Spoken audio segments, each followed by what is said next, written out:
Okay, everybody, welcome back. This is the next installment in features and upgrades to the EDC X9 X9L handgun that I think are pretty significant and are real beneficial to the 1911 platform, and significant upgrades. And so today's video is going to talk about magazines. And so what we are looking at here now is, let's go ahead and lock this back.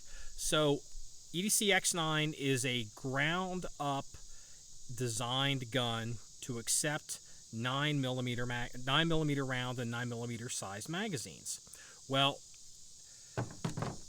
the old days with double stack 1911s, what you would have is they were, everyone ran 45. There was, in 1911, even a double stack, it was a 45 caliber gun. Well, those magazines for 45, because 45 is larger, tend to be longer front to back, and the magazines tend to be wider side to side for the double column gun. So even though you may have a double stack 9mm 1911 that seems like it's like this, the reality is that magazine format is so large that it's really dimensionally, the body's designed for 45 ACP. Well, what does that matter to you?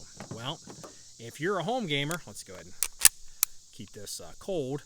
A smaller magazine means a smaller grip for the user. So what Wilson has done is the space they have saved with this 9mm modern double stack magazine, which is more in line with, say, my understanding is it's a body from a PPQ magazine.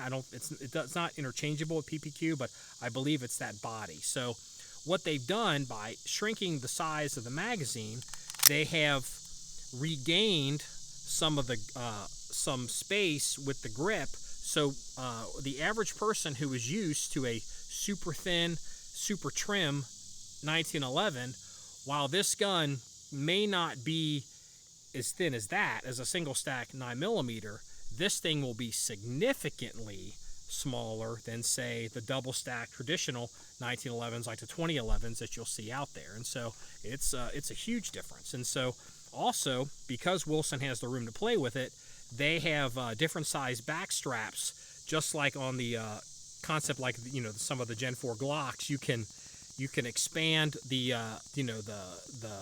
the width of the grip depending on what user preference is. So also, additionally, since this is a bonus to this discussion, is they have added some length to the trigger guard.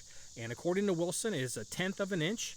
And what this has done is this allows the average user with gloves, and say in the winter, or say up north in Alaska, or in some of these other places, you can actually get gloved hands into the trigger guard and operate this gun with cold weather gloves, which with the original GI 1911 wasn't a problem when you had the really small short trigger.